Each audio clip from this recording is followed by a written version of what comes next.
Cinema ಸೀರಿಯಲ್ಗಳಂತಹ ಬಣ್ಣದ ಪ್ರಪಂಚ ಹೊರಗಡೆಯಿಂದ ತುಂಬಾ ಸುಂದರ.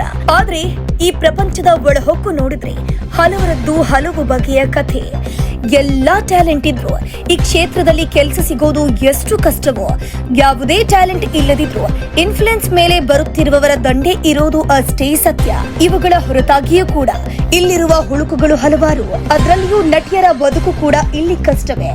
ಈಗ ಕಾಲ ಬದಲಾಗಿದ್ದು ಸಿನಿಮಾ ಮತ್ತು ಕಿರುತೆರೆ ಕ್ಷೇತ್ರಗಳಿಗೆ ಅದರದ್ದೇ ಆದ ಗಾಂಭೀರ್ಯತೆ ಇದ್ದಿದ್ರೂ ಕೂಡ ಕೆಲವು ನಟ ನಟಿಯರಿಗೆ ಆಗುತ್ತಿರುವ ಅನುಭವಗಳು ಭಯಾನಕ ಎನ್ನಿಸುವಂತದ್ದಿರುತ್ತೆ.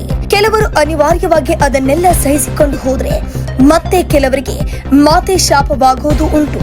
ಈ ಎರಡನೆಯ ಸಾಲಿಗೆ ಸೇರುವವರು ಪಾಪ ಪಾಂಡು. ಗಿಣಿರಾಮದಂತಹ ಹಿಟ್ ಸೀರಿಯಲ್ಗಳನ್ನ ಕೊಟ್ಟಿರುವ ನಟಿ ನಯನಾ ನಾಗರಾಜ್ ಇವರನ್ನ ಕಳೆದ ವರ್ಷ ಧಾರಾವಾಹಿಗಳಿಂದ ಬ್ಯಾನ್ ಮಾಡಿರುವ ವಿಷಯ ಹಲವರಿಗೆ ತಿಳಿದಿರಲಿಕ್ಕಿಲ್ಲ. ಪಾಪ ಪಾಂಡು ಸೀರಿಯಲ್ ನಲ್ಲಿ ಎಲ್ಲರನ್ನ ನಕ್ಕು ನಗಿಸಿ ಕೊನೆಗೆ ಸುಮಾರು 3 ವರ್ಷ ಗಿಣಿರಾಮ ಸೀರಿಯಲ್ ನಲ್ಲಿ ನಾಯಕಿಯ ಪಾತ್ರ ಮಾಡಿದ್ದ ನಯನಾ ಸೀರಿಯಲ್ ಪಯಣದಲ್ಲಿ ಅಷ್ಟಕ್ಕೂ ಆಗಿದ್ದೇನು? ಸೀರಿಯಲ್ ಅವರು ಇಂಥದ್ದೊಂದು ನಿರ್ಧಾರ ತೆಗೆದುಕೊಳ್ಳೋಕೆ ಕಾರಣವೇನು?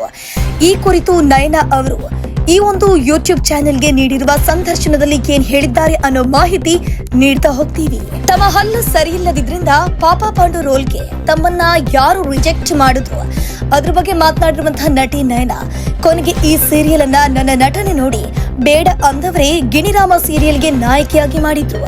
ಸುಮಾರು 3 ವರ್ಷ ಎಲ್ಲವೂ ಚೆನ್ನಾಗಿತ್ತು. ಆದ್ರೆ ನಟಿಯರ ವಿಷಯಕ್ಕೆ ಬಂದಾಗ ಕ್ಯಾಮೆರಾ ಹಿಂದ್ಗಡೆ ಮಾತನಾಡುವವರ ದೊಡ್ಡ ದಂಡೆ ಕೆಲವೊಮ್ಮೆ ಸೃಷ್ಟಿಯಾಗತ್ತೆ. ಅದು ಕ್ಯಾರೆಕ್ಟರ್ ಬಗ್ಗೆಯೂ ಹೋಗ್ಬಿಡತ್ತೆ. ಅಂಥದ್ದೇ ಒಂದು ಸನ್ನಿವೇಶ ನನಗೆ ಎದುರಾಯಿತು. ಸೆಟ್ ನಲ್ಲಿ ಇದ್ದವರು ಒಬ್ಬರು ಎಲ್ಲರೂ ಎದುರು ನನಗೆ ಕೆಟ್ಟದಾಗಿ ಮಾತನಾಡಿದ್ರು. ನಾನು ಹೇಗೆಲ್ಲ ನೋಡಿ ಸುಮ್ಮನೆ ಕುಳಿತುಕೊಳ್ಳುವವಳಲ್ಲ, ಅಲ್ಲೇ ತಿರುಗಿ ಕೊಟ್ಟೆ.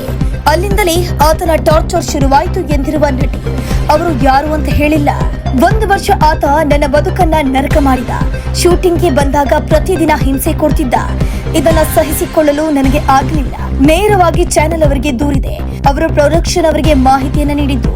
ಪ್ರೊಡಕ್ಷನ್ ಅವರ ಎದುರು ಆತ ನಾನು ಹಾಗೇನು ಮಾತನಾಡ್ತಿಲ್ಲ ಅಂತ ಹೇಳಿ ಮತ್ತದನ್ನೇ ಶುರು ಮಾಡ್ಕೊಂಡ. ನನಗೆ ಸಹಿಸಿಕೊಳ್ಳೋಕೆ ಆಗಲಿಲ್ಲ. ಸೀರಿಯಲ್ ಬಿಡುವ ನಿರ್ಧಾರ ಮಾಡಿದೆ. ಇದನ್ನ ಚಾನೆಲ್ ಅವರಿಗೂ ತಿಳಿಸಿದೆ. ನನಗೆ ತುಂಬಾ ಕನ್ವಿನ್ಸ್ ಮಾಡೋಕ್ ನೋಡಿದ್ರು. ಆದ್ರೆ ಆತನ ಟಾರ್ಚರ್ ತಡೆದುಕೊಳ್ಳೋಕ್ ಆಗ್ತಿರ್ಲಿಲ್ಲ. ಕೊನೆಗೆ 6 ತಿಂಗಳು ಕಾಲಾವಕಾಶವನ್ನು ಕೊಟ್ಟೆ. ಆಮೇಲೆ ಸೀರಿಯಲ್ ಅನ್ನೇ ಬಿಟ್ಟೆ. ಇದರಿಂದ ತಮ್ಮ ಸೀರಿಯಲ್ಗೆ ಕೋಟ್ಯಾಂತರ ರೂಪಾಯಿ ನಷ್ಟವಾಗಿದೆ ಅಂತ ಹೇಳಿ ನನ್ನ ವಿರುದ್ಧ ದೂರು ಕೊಟ್ಟರು. ಅಲ್ಲಿಂದ ನಾನು ಸೀರಿಯಲ್ ಮಾಡದಂತೆ ನಿಷೇಧ ವಿಧಿಸಲಾಯಿತು ಅಂತ ನಟಿ ನಯನಾ ಹೇಳಿದ್ದಾರೆ. ತೆಲುಗಿನಿಂದ ಆಫರ್ ಬಂದರೂ ನಾನು ಸೀರಿಯಲ್ ಮಾಡಬಾರದು ಅಂತ ನಿರ್ಧರಿಸಿಬಿಟ್ಟೆ. ಈಗ ನೆಮ್ಮದಿಯಿಂದ ಇದ್ದೀನಿ ಅಂತ ಹೇಳಿದ್ದಾರೆ. ಮತ್ತಷ್ಟು ಸುದ್ದಿಗಳಿಗಾಗಿ ನೋಡ್ತಾ ಇರಿ ಪಬ್ಲಿಕ್ ನ್ಯೂಸ್ 24x7. ಇದು ಸತ್ಯದ ಧ್ವನಿ.